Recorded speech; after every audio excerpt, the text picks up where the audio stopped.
And up here with us is, first of all, my name is Fletcher Chu Fong. I'm the Director of Events and Retailer Services. And to my left, we have Freddie Williams. Hello. He's the artist on the Green Team and also the Channel 52 backup features.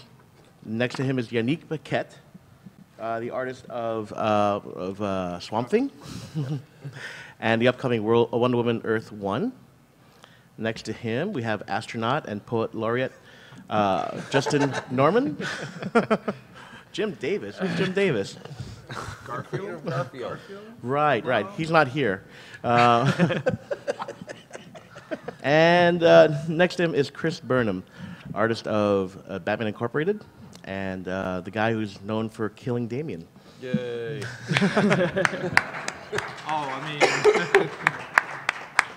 So before we start, too, we wanted to just note that we're supposed to have a machine here. They're still working on getting us that machine. It's an Elmo machine, which projects whatever they're drawing onto the big screen, so you can see their every brush stroke. But right now they're working on that. So right now we'll just get started as far as talking about everybody's process and everything. What I'd like to do is to do this in 2 stages. The first stage would be to have each of the artists draw what they're best known for. So Freddie probably, in the New 52, probably would be Captain Atom. Yanick, Swamp Thing. Justin would be Garfield. All-Star Western, Jonah Hex. And Chris, a character from Batman Incorporated. And the second stage, if there's time, we could do, since it's Batman's 75th anniversary, on this date, March 30th, was the first appearance of Batman. So in the second stage, we'll ask the artists to draw their favorite Batman character. Not Garfield in a bat outfit. No? All right. So, Freddie, tell us a little bit about yourself and how you got started in the industry. Let's see. I'm probably best known for writing a book for DC Comics called The DC Comics Guide to Digitally Drawing Comics. And it's not that I was the first one to start working digitally using Adobe Photoshop, but just that I am the first one who wrote a book about it. So, but in 2005, I brought my portfolio to the San Diego Comic-Con and dropped off my portfolio at the DC Comics table. And my portfolio was selected for the next day for a portfolio review. And the art director there was very favorable. He liked my work quite a bit. So we stayed in contact over the next couple of months. And then at the end of that year of 2005, I started getting work. My first work was with Seven Soldiers, Mr. Miracle, which was a Grant Morrison story. So that was your first comic? Yeah. Jesus. Thanks. That's Thanks. off, man. But yeah, it was. It was scary, but it was really fun. And then I did Robin for a couple years and The Flash and stuff. But the point of all that is that it's a long road to break into the industry. But I got in what's called the front door, which is just I didn't know anybody, but I just dropped off my portfolio and went through the normal channels. And as as I alluded to, I work digitally, not all the time, but every page that I start of a comic book starts off digital. And that way I can, there's a lot of really useful tools to flip your compositions or change body proportions or, try different layouts while not being destructive to anything. You don't have to erase anything when working digital. You can just save it on a different layer and that sort of thing. Great. Okay. Are you the only person in comics history to get hired off a portfolio review and get a good job out of it? I do not know. It's gotta be rare. Yeah, I think it's rare. DC, it's rare. Yeah. I believe so, yeah. I'm not sure exactly. I think there were like 3 or 4 people that actually, you, the artist for Justice League Dark, and there were a couple others as well that we've given a chance to, yeah. You mean Michael Jenny? I think so, yeah. Janine. Yeah, but all right. Yeah. So out of the portfolio? I think so, yeah. It was a couple of years ago, like 6 years ago. Nice. And next up is hailing from French Canada, Yanick Paquette, Wilds of Montreal. Yanick Panic, but the Y is like a yen shape, right? Is that how you're changing the name? I'm still trying to figure out the detail of my new name. It's gonna that thing's weird. Nice. It's gonna be mostly in the same name. but I'm trying to put some symbol to make it cooler. So it's we're still debating. It maybe Yanick with a C, as a bit like Keisha does with this dollar sign, but just like a cent. I think that's So the that's symbol? He drew you a that's symbol. rad. Yeah, we'll see. But Yanick Panic is kind of cool too because you just change like the Y for another P, and then you create like my last thing. So. We were at the You did show it. in. Oh yeah, the symbol. Yeah. We were at a show. I could go that far. I could go that far. Why not? I mean, why not? In every podcast, I mean, now people dare say my name. But when Swamp Thing came out, there was a lot of review. And the New 52 was widely surveyed by the media and the net media. And they would talk about Swamp Thing and they would like the art, but they would just not dare say my name. Because, I don't know how to say this name. And they would not say it. I said, this is bad for me. I should be like Jim Lee or something simple. So yeah, the symbol is kind of cool.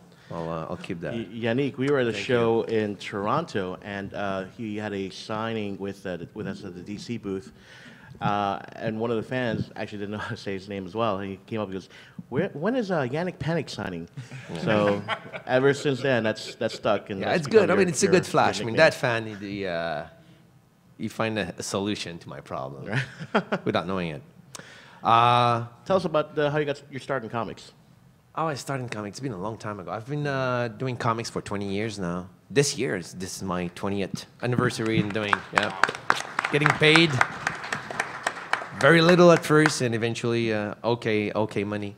I started doing TV show adaptation for Topps Comic because I could do likenesses. Not they were not good by any stretch. I mean, they really were bad. But of the cheapo guys available, I was the least awful. So that it was a time period where everybody was emulating Joe Mad. So nobody really did likenesses at all, not even remotely. So I did adaptations for X-Files and Xena Warrior Princess and some other obscure Fox franchise that are long dead. And yeah, so from a little company, well, Topps was not that little, but it deceased on me. I've maybe responsible in some fashion for its death. And I've moved from a less crappier to a better, eventually to DC that still exists today. So I've yet Should failed we be worried, to, or are you? No, I think the test of time proved that my power doesn't work on you guys. And yeah, it's, for me, I mean, my way of getting in at DC was to send comic I was actually doing for other companies, because being good is fun. Being able to tell a good story and all this is, it's obviously a good point, but being able to show that you are a professional that can produce and they can deliver a product, it's something very comforting for an editor, especially when they try you for the first time. So by sending books that you've done for other publisher, it kind of proves de facto that, you mean business. So there we go. And I'm also working digitally, like this guy over there. So all Swamp Thing is all digital. And for me, it was more a question of artistic possibility that digital would offer me. Like, especially on Swamp Thing, there's a lot of mirror image, like symmetries, and a lot of stuff that on paper would just be a nightmare. Are you Photoshop or are you Manga Studio? Well, on Swamp Thing, I was Photoshop because everybody knows Photoshop, and eventually everybody mastered Photoshop. And back then, Mango Studio 4 was really bad. It was not cool. So I've tried it, and I said, no, I'm going to stick to Photoshop. And Swamp Thing was so gritty that a bit of bumps in my line and a bit of grittiness, it was all part of it. It's intentional. But the Wonder Woman stuff that I'm doing now, I want the stuff to be as elegant and flexible, and so I want to be Mark Farmer, really. So I'm not, but Manga Studio 5 is actually helping me in that because it will post product like a post-production of every line you do, Yeah, it has- depending on the dial you It has, choose. not that I've used it a lot, but it has like a tolerance level where you can adjust, like if you have like a slight bump in your hand, or just whenever you made that stroke, if you have the tolerance set at a certain level, it'll smooth that line out. Yeah. Or if you have it at a tighter threshold, it'll keep the bump, so you can adjust. So yeah, you can really pretend you know what you're doing, like I do. It's helping me a lot because I'm not a good anchor, but this program kind of make the illusion of it. All right, thank you. Justin, otherwise known as Moritat as well. Tell me about your career and how you got started. You've had That's a long, rocky kind of a road. I was living in New York at the time, back when it was a little bit rougher, and I would have this cardboard sign that I would hold up, and I would say, draw comics for comics, and Comics for give me a comics, I'll draw comics. Yeah, exactly. All right. And then one day after about 10 years standing in front of the Lincoln Tunnel down there, I figured I'll change it to comics for money. Yeah. So that worked a little bit good better. thinking. Well, I've been known to do some thinking. And then from that point, a nice editor drove by from a different company, and can I name the company? Can I talk about another company here? Is it okay? We'll keep it in this room, though. Change one letter in the Is there any name. recruiters here? No? Okay. And then I got into comics. Tell the real story now. The real story? These guys may not know, but What a great origin. Now, I tried to break into comics for about 25 years. My problem was I was inspired by European comics, so I didn't really draw superheroes that much. So I didn't have a lot of superheroes in my portfolio. And when I would go to a convention, I've gone to San Diego Comic-Con for 26 years in a row, I think. And I spent most of my time in the bar and didn't get a lot of superhero drawings done until recently. And now I'm known as the guy at DC who draws hats. So if you notice, all the characters that I've done at DC have a hat, and the editors always write back, "Yeah, that's a nice hat." Hats are really hard to draw. It's They're very. it's the weirdest thing in the world, but hats are getting them to sit comfortably on someone's head. It's really hard. Yeah, it's a nice one. hats and horses, actually. That's what we. Horses, Yeah, It's hard to draw the horse on the head to make it look like it fits comfortably. But you do a good job of doing that. Oh, thank you so much. You're welcome. So who's next am I drawing at DC? Who else has a hat that I haven't drawn? Anybody? Is there any hats that Captain anybody Crunch. would like? Huh? Oh, no, that's not a DC character. We're sorry. licensing the Captain Crunch. Oh, Classic Green Arrow. classic Green Arrow. All right. Well, He's not coming back. I think it's right up your alley. On that basis alone, yeah. Green Arrow on a You should horse. pitch that I can't stuff, draw man. feathers though. All right. Thanks there, Justin. You're very welcome, Fletch. Next up, Chris Burnham, or Bernie as I call him. Yes. No one else. No, no one else. How'd you get started, Chris? It was, I don't know, 11, 12 years ago. I was just moved to Chicago, and I was the graphic designer, illustrator for a theater company. I was doing all their posters and postcards and website and all that stuff. And I was trying to get into comics at that point, but it wasn't really working out. And we made a weird promotional comic for an upcoming play. As a promotional item, it did not make any goddamn sense. But for me, it worked out pretty well. So we printed up 1,000 copies, and I got, in lieu of any sort of payment, I got 500 of those to hand out. So I gave a bunch to every store in Chicago, and the rest I took around to every comic convention that year. So I did a couple in Chicago. I did Pittsburgh. And at Pittsburgh, they're like, "You need to go to San Diego." And I said, "San Diego? What's that?" Like, I didn't even know that there was a San Diego Comic-Con. So that year I went to San Diego, I was handing this thing out, and the real origin of it, of my career as it is I gave one to Richard Starkings, who really liked it. He was the curator for the San Diego Zoo. Yes. What was the name of the comic? It was my comic was called Valentine. But yes, Starkings liked it, and I started getting work for a company called Moonstone, so I did some like independent, horror pulp stuff. I got paid $35 a page to draw Kolchak Night Stalker. Wow. I think Yanick worked at Moonstone too, but it shut down as well. Yeah, I did my best. Yeah, but Rich was doing Elephant Man. When I found out he was doing Elephant Man and he was gonna have backup stories, I sent him an email out of the blue. I don't know if you remember me, but you like my comic. I want to do a backup story, and he let me. And he was working with Joe Casey, so I started working with Joe. And then, based on that, I started getting Marvel work. And based on working I've with got to Joe, ask, I met who is Grant Morrison. who is the lead artist on that Elephant Man book? It was Ladron, and then no. Chris and I both got our start working for this elephant comic that was sponsored by the San Diego Zoo. So you should all go across the hallway and pick up a copy. They're free. I don't know what's true anymore. I'm so confused. I choose to believe everything. Everything. Oh, nice mustache. Oh my God! It's growing. I draw crazy mustaches. You don't want to. No, I don't. I'll be out of control in no time, and then you'll be. Maybe I will regret That's this. the name of the panel, right? Yeah, it's art master. Obviously, mine says, it says nothing, but please don't talk too much. In all seriousness, Justin for years was the lead artist of a comic called Elephant Men, written by Richard Starkings, which was a spin-off of an amazing comic called Hip Flask, which has this amazing artwork by Jose Ladron, who's kind of the preeminent Mobius Yeah, he's copycat, amazing. alive.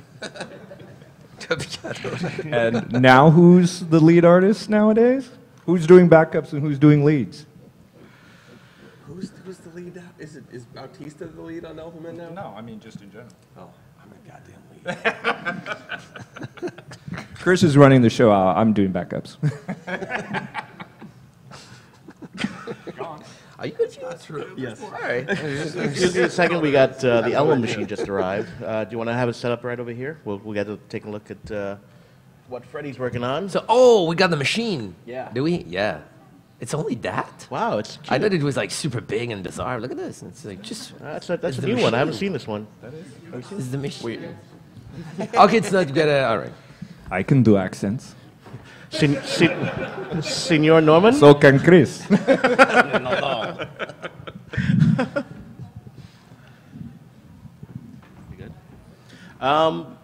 Talk about your influences. Who's your biggest influence, Freddie? The first comic that I saw that made me want to become a professional comic book artist was X-Men 272, which is drawn by Jim Lee. And there was a period whenever I was in high school that I wanted to be an exact clone, an exact replica of Jim Lee in as many ways as possible. So I remember I even made like a style guide of the way he drew faces and how many crosshatch lines he put in the eyebrows. I'm not joking. I'm not joking. That's exactly what a mistake. And like, if there wasn't 5 lines crosshatched across the brow, the furrowed brow, then I wasn't doing it correctly. Like that's how it was in my brain. That's yeah.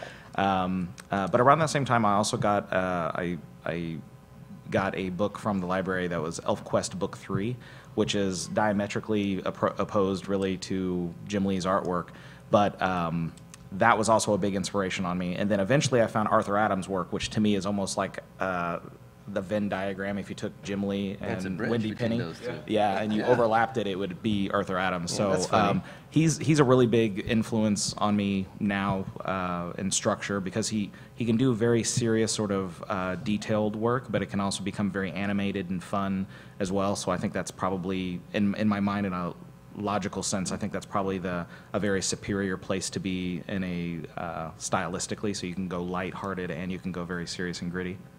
That's great. Tell me about the drawing right now that you're doing, Captain Atom for the New 52. Those of you who aren't familiar. When we started on Captain Atom for the New 52, Captain Atom was like in this metallic body that kind of contained his energy form that was inside of it. And oh, you're good. Please get it centered because I don't know what I'm doing. So there was. The goal at the time, though, for us was to take him in a direction that was more like Dr. Manhattan. And for those who might know or not, but Dr. Manhattan was based off of Captain Atom to begin with, Dr. Manhattan from Watchmen and stuff. So we ended up making him like a blue energy body that he could still maintain himself as far as he didn't need the containment suit or whatever. And as weird as it sounds, I did not bring I didn't bring any like art materials really with me. So ironically, there happened to be a blue pin on the stage, so because he was blue. And the book, though, I drew him in like an ink wash style. I honestly didn't think we'd get this projector thing to work, so I just started sketching, or else I would have left more of it to sketch while I'm working. So I'll just sketch a little bit more rendering. I don't even know if this shows up because it might be too light, but he was always underlit. Like that was the idea, was as an energy form. Like even if the rest of the lighting in the room was either coming from him, he would cast a light source on the rest of the room, but for himself it was always like he was lit from maybe his chest. His chest emblem to me was like it was three-dimensional. So like if you looked at it from the front, it looked like an atomic symbol, like this basically. But if you turned him to the side, it would have depth. Like you could see through his chest a bit, so that it wasn't just like a flat logo that stayed on his chest. It actually had dimensionality within the center of his chest and that sort of thing. So anyway, that's all I've run out of things to say. Okay. The end. And Yanick, how about you? Who are some of your? We'll stay on you for now, and then we'll talk with Yanick, and then who are some of your influences? Well, Besides Justin Norman. as you can tell by my my accent and well, you mentioned that I'm from French Canada. French Canada, yeah. I've been exposed. Well, where I grown up is really at the crossroad of the American and the European culture. So I've been exposed to both of those worlds at the same time, and it sort of formed my understanding of what comic or graphic novel could be, because I've mostly read the Franco-Belgium stuff as a kid, and then I discovered the American comic later on. But the American comic, the way I've initially got in contact with, was the old stuff in French, like Prince Vaillant. I'm saying that right? Prince Vaillant? Oh, Prince Vaillant. Huh? Prince Vaillant. And yeah, the Al Foster stuff and the good classic. And to me, for a long time, that was the way of the American, like the very old style, like a classical illustrative language. And yeah, eventually I discovered comic, and I had to update my driver a little, update my understanding of what was going on. But to this day, I think there's still some of that primordial love of the classic illustration in my.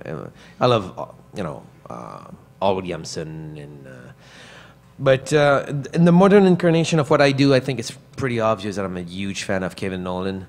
But somehow, I love Kevin for his understanding of the light, and that passion for light come from Bernie Wrightson, that would do the same kind of double lightning in order to describe a shape, and just shadow gives so much drama to things. So Bernie was doing those things, and Kevin would render that stuff in a much more modern way that is more appropriate for the way I draw now. So I would say Kevin would be. I see that a lot in your yeah, work. it's quite obvious. I mean, it's art. I can try to say Kevin Wu, whatever, but it's obvious for people that know comics. I mean, it's almost shameful. Justin, how about you? 我在中国长大的时候，我是画很多这个。Yep. Well, how do you say In how do you say 2013? comic books in Chinese? Comic book in Chinese. Chinese. Oh, comic book in Yeah, Chinese. Can I do accent? No. Will anybody be offended? Okay, Chris, how about you? What are your influences? So weird. It's just so weird. Why would you do an accent? Come on. I'm doing one. Come on. Yanick really talks, the perfect American accent and everything. Yeah. All that accent is so much work, though. So much work. Chris, go ahead. I'm going to skip Chris, Justin for please. now. Do something. I need a breather. I started off, my first favorite artist was with John Buscema because of How to Draw Comics the other company way. The IDW way, yeah. Yeah. So that to me for years and years is what I really thought comics should look like. Right, But yeah. but after then I discovered Walt Simonson and Jack Kirby and Eric Larson, and I got into manga a little bit, and in the last 10, 15 years I really got into Mobius, which I'd seen in the 80s all the time, like the greatest graphic artist in the history of the world, the big awesome Arzak image. And as a kid, I was like, wow, this is the best artist in the world. I'll get it. But once I was in college, I was like, oh, I get it now. So I became a big Mobius guy, and Jeff Darrow, obviously. And then the intersection between Mobius and Jeff Darrow is kind of Frank Quitely. So when I really got into Frank Quitely stuff, he was pretty easy to copy because I already had. Because I already had, like, we've got the same sort of influence, so it was pretty easy for me to lean into that to draw Batman and Robin in a similar sort of. Your style actually resembles Quietly a lot. Yeah, I don't get it all the time anymore. I used to. That's all anyone would ever mention. I think either I'm growing out of it or people are getting used to it enough that they don't feel. Well, you're developing your own style. To bust my chops. Yeah, no. All right, cool. Justin, you want to take another shot at this, or? In what language? Instead of what influenced me today, there's some interesting artists out there right now. One of them, named Matt Baker, is actually getting some press now. Some people are writing articles about it. He was one of the first African-American artists, and he did a lot of romance books in the 1950s. And he also went on to work with a Christian company, and he was doing romance books with them. But his art actually really well lends itself to contemporary art. There's a lot of beautiful stuff that Mr. Baker did. What else? There is a couple of Japanese artists I'm looking at right now who are influencing me, and I can't remember their names, but again, it really reminds me of what Jim Lee was doing while he was on the X-Men, which was a completely different style, but I'm at the point where I'm kind of going back and looking at artists that I overlooked when I was developing, looking for a job, and now that I'm a little more established, I have the luxury of coming back and studying art that I want to pursue and that I overlooked while I was trying to, put my portfolio together. So the exciting thing about comics right now, for me at least, is the fact that I can evolve a style and turn it into something different instead of, oh, hey, will you look at my portfolio? Look, I can draw this hat. So, right. Cowboy hat, fedora, you name it. I got it. It's great. Thank you. Oh, That okay. was a Oh, real keep voice. it serious? Yeah, Okay, yeah, all right. great. Now, while you guys all have been talking, Freddie's been drawing his Batman. I gotta say, it's really good, but I think Jim would have added a little bit more cross-hatching to it. So, How many cross Don't tell him. Don't tell him I messed it up. I'll do it. Yeah. tell us what. Oh no.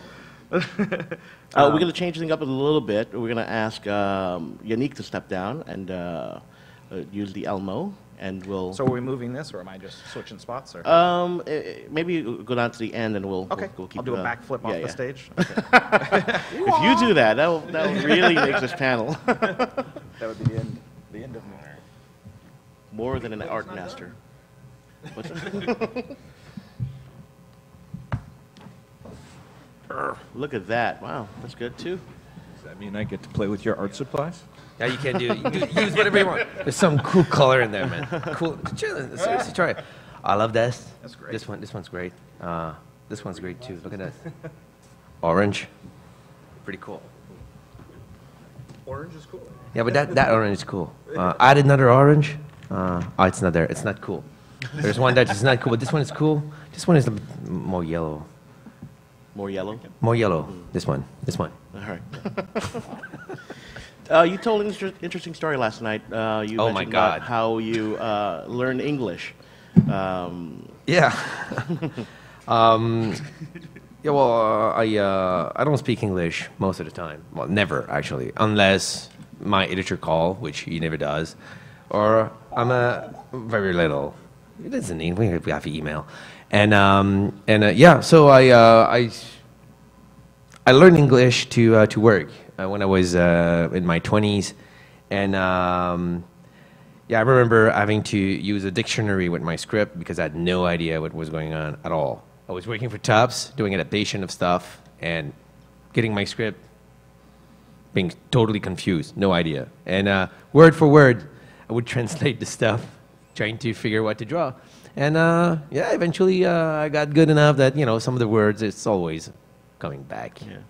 Can you give that tip to Justin so he could learn how to... I thought you said you were from Canada. Why are you speaking French? I don't understand. Yeah, it's a long story. A couple of groans? Just a couple? All right. Well, actually, in Montreal, you can speak your entire life just French, and or English, or both in my case. The rest of Quebec, I mean, outside of Montreal, it's pretty unilingual French, and yeah. So you just pretend not to speak English when the editor calls. Well, actually, I discovered that it takes me. It's no that. All right. If somebody calls, seriously, if somebody, I will speak French like for weeks, and then if somebody calls in English, I need at least a minute and a half to be able to do any sort of phrase that sort of makes sense, because my brain has to re-switch everything into another language. And yeah, after that I'm all right, but at first it's very bizarre and awkward. Difficult. What do you think about the plant life currently here in Washington? Yeah, well, I wish I had more time to investigate and be in touch with it.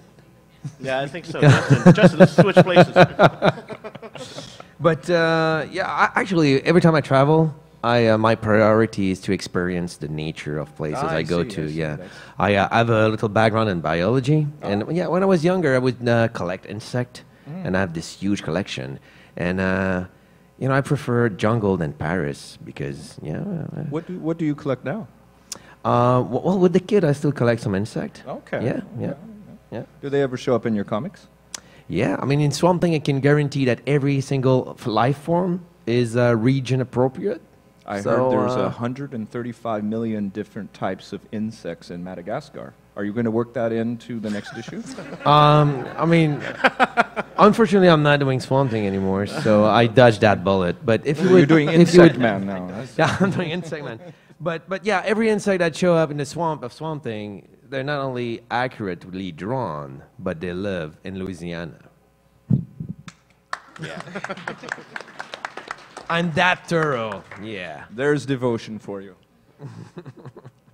Justin, what are you working on these days? You just wrapped up an issue of Batwoman? I did. I'm working on my suntan right now. As you can see, there's 2 lamps in the back that are giving me both sides, so it'll kind of equal out. We live here in Seattle, so we need a lot of vitamin D to kind of keep us going up here because of the cloud cover. The cloud canopy covers up Seattle 90% of the year. No, it's not true. Could be. What am I? I'm Have you been in Seattle all your life, or? I've lived in Seattle off and on. I wasn't born here, but off and on, I've always come back to Seattle. It's a nice place. You can go hiking in 20 minutes. You can go surfing. You can suntan. There's a lot of things you can do out here. You can go surfing here? Isn't that super cold? Oh no! You wear a dry suit and then an oxygen mask. Interesting. And, I mean, And when an you umbrella. want to surf, a true surfer, nothing will stop him. no, Right? of course not. You got to hit the waves. Yeah. We have tsunamis out here too. That's great for catching Cool. waves. Yeah, I'm sure. What am I working on? I'm not working on anything right now. I'm working on editors right now. I'm calling them. Is there any editors in the crowd? Oh, yeah, okay. What do you pay? Oh, well, I'll talk to you later. Chris. Yes. So, talk to me about your process as far as working. Do you maintain normal hours as far as 9 to 5, or do you work all night? My schedule is a nightmare. I'll normally wake up at 9 or 10 and get to work at like 11, and then work until dinner, and then I'll kind of screw around with my girlfriend and watch TV and play with the pets or whatever. That not nearly as fun as that's not. All right, Freddie. Good, what do great. you, it's a Sunday family show. Yes.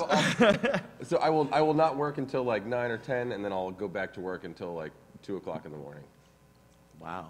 That's healthy. It is Yeah, it's a nightmare. It is very common for comic book artists to work very long days, especially approaching the deadlines. So I think an average day for myself, and this is probably true for anybody who's working on a monthly, is probably about a 12-hour day.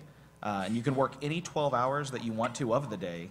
But so you could, You guys, sorry, you don't have children, no? Do you? I do not. I do see, not have that's children. Yeah, and that's part of the reason. Yeah. To be honest, is that I have such a, I mean, I'm so passionate about wanting to draw comic books that I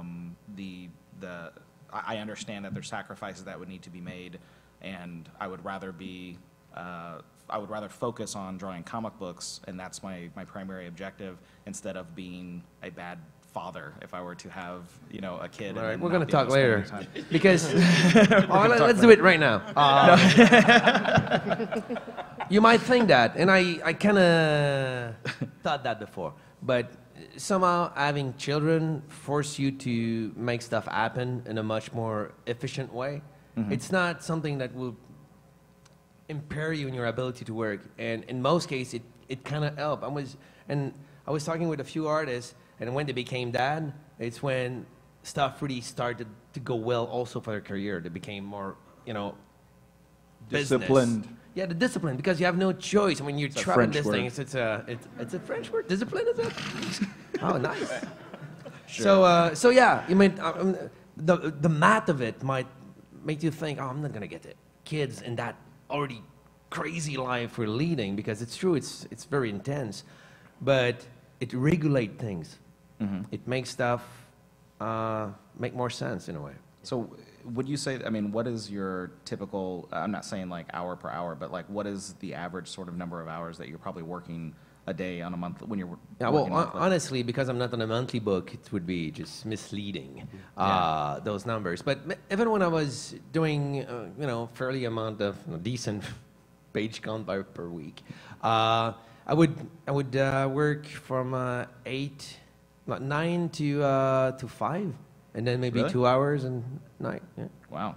Yeah, Okay. there's some artists. Well, I need to that have like 3 maintain kids that. then. And It really straightened my schedule out. Weekend, they're sacred. Yeah. I never work the weekend. It's family time and, whatever time, like convention time. Wow, that's so counterintuitive from what I understand. Geek of time. things, so. Why are you pointing at me?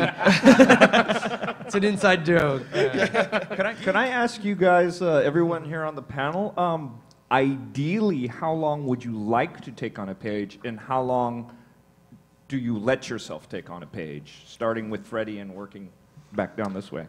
I would like to spend as long as ideally, if deadlines were not the issue or something, I would want to spend as much time on the page until I just felt it was over or done, and that's very nebulous. So Have you ever experienced that?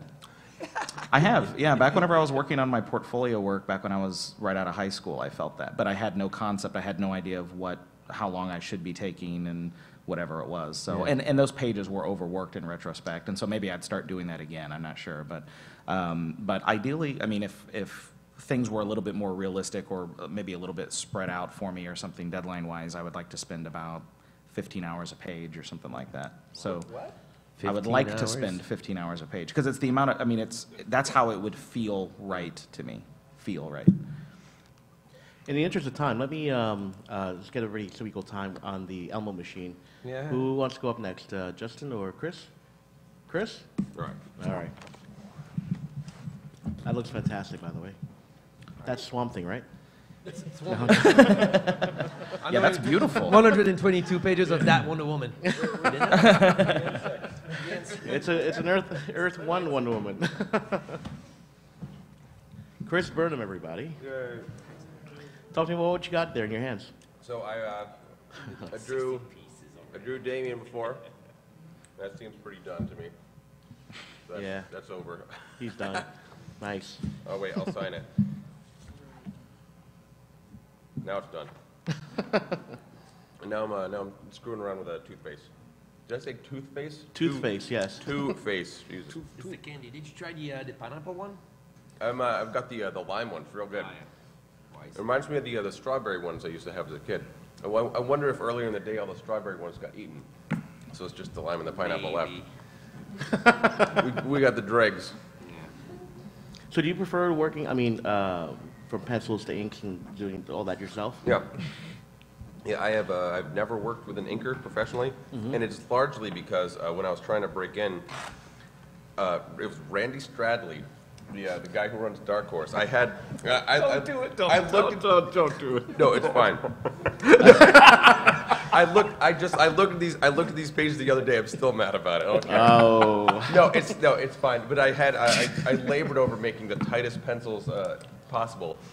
And he looks at it, he's like, these are nice, but these are uninkable. I was like, are you serious? He's like, look at that, an inker's not gonna know what to do with that. And in this little spot, there's like a little,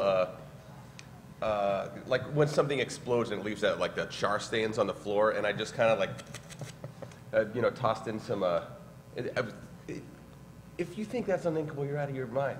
Like, why would you hire an inker that wouldn't know what to do with that? I don't know. I was so mad, and so after that, I was like, well, if that's not tight enough to be inked, then I will just have to ink myself. And after that, I never tried it again. So even though he was a moron and a dick.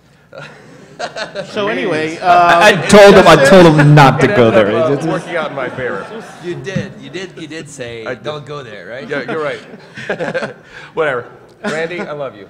I've said worse things. we're big fans of Emerald City Comic Con, and we want to be back next year. It ended up working out. I've never worked with an inker, and I probably never could because my pencils are really really ugly. That's pretty tight, though, for the pen work. I guess so. Yeah, I don't know. Well, good. this is just a face. Like when I really have to build like an environment and The backgrounds, yeah. and worry about having a character interact with three-point perspective and his hand is going upside down. That dealing with all that complicated anatomy and stuff, my pencils look like an absolute smear. Gotcha. All right. Justin? Sorry about that before. It's okay. It's too late to backtrack now. You're not recording this, are you? Can we just look at Freddie's Batman that he drew? I mean, Is it really? Oh, you didn't tell me you was streaming? No, it's not streaming. Can we turn that off? No. What an idiot.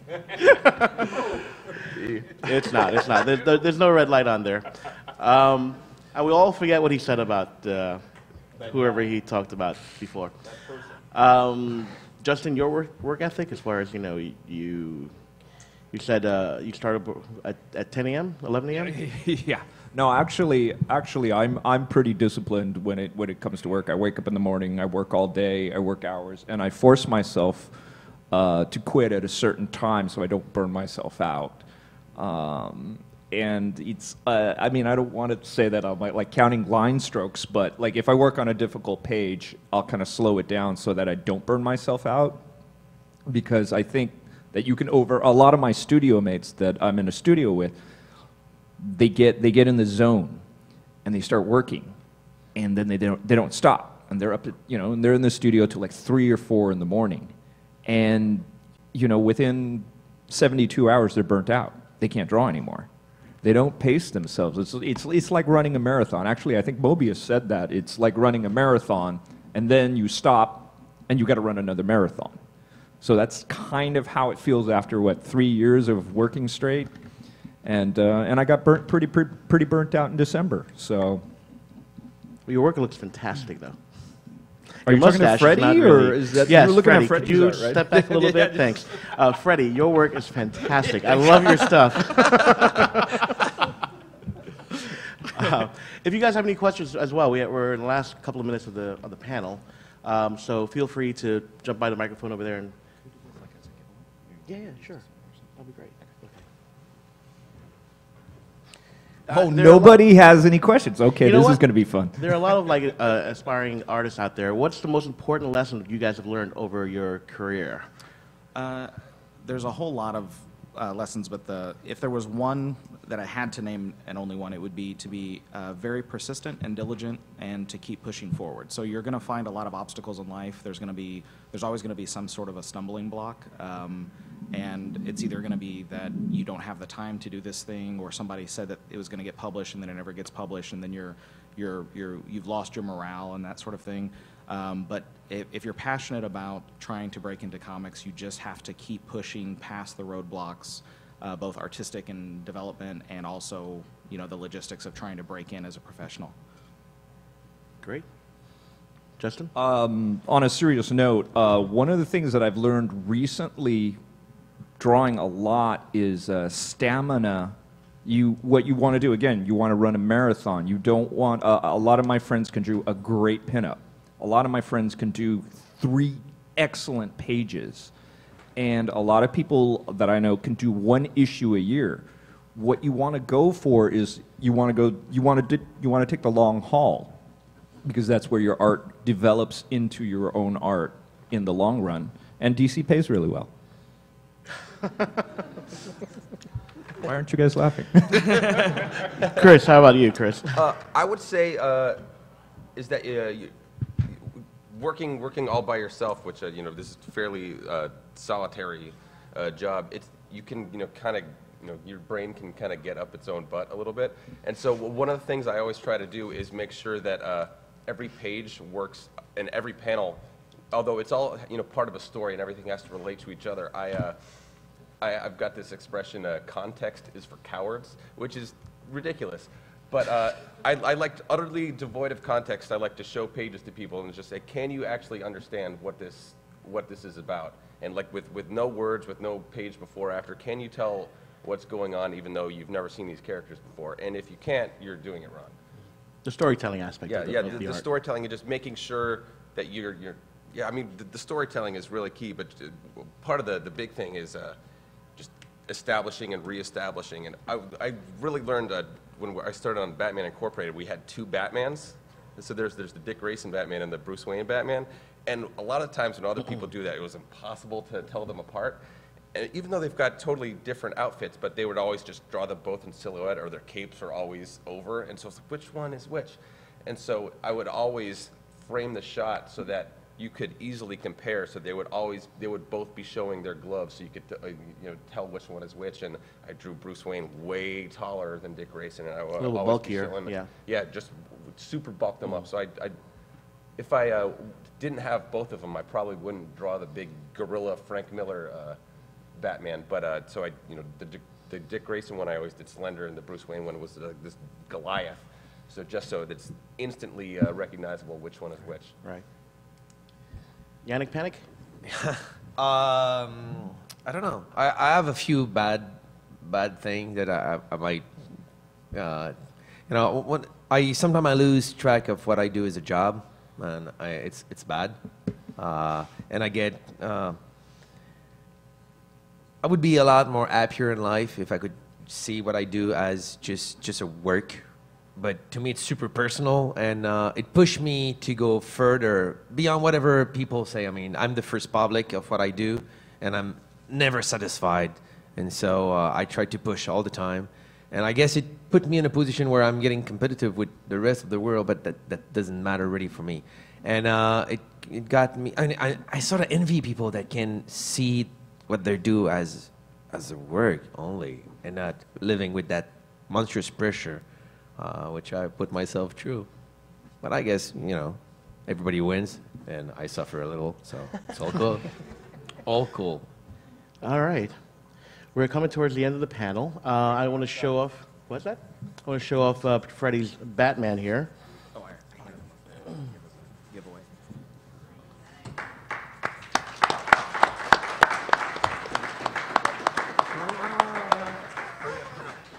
And then next up, we'll show off Yanick's Batman.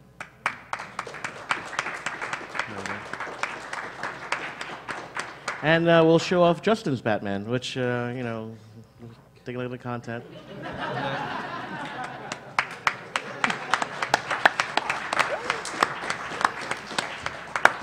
75 years. Any kids in the crowd? I see a little kid over there. Don't listen to this gentleman, but come on up. I want to give you a Robin sketch. Is that cool with you? Yeah. Yeah? Robin, cool? Look at him. Look at that. All right. Any other kids? No? Come on up. Oh, yeah. Nightwing fan. So you probably want this Batman, huh? Is that cool? You want the other one, right? $20. Who else we got? Come on up.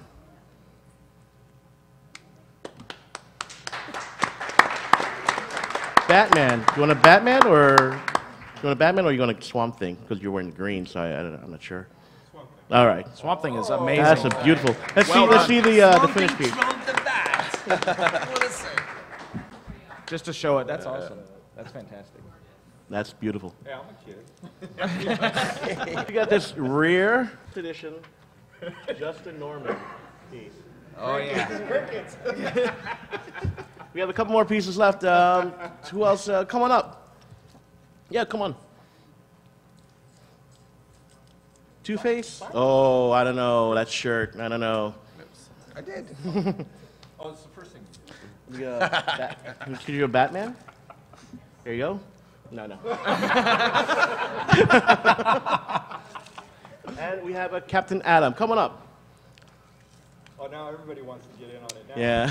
Hey, there's one left. Don't trip over each other. There you go. Thank you guys for coming. We hope to see you guys next year. Sign it. Again, let's celebrate Batman's 75th anniversary this year, so there'll be a lot in store with DC Comics. Thank you.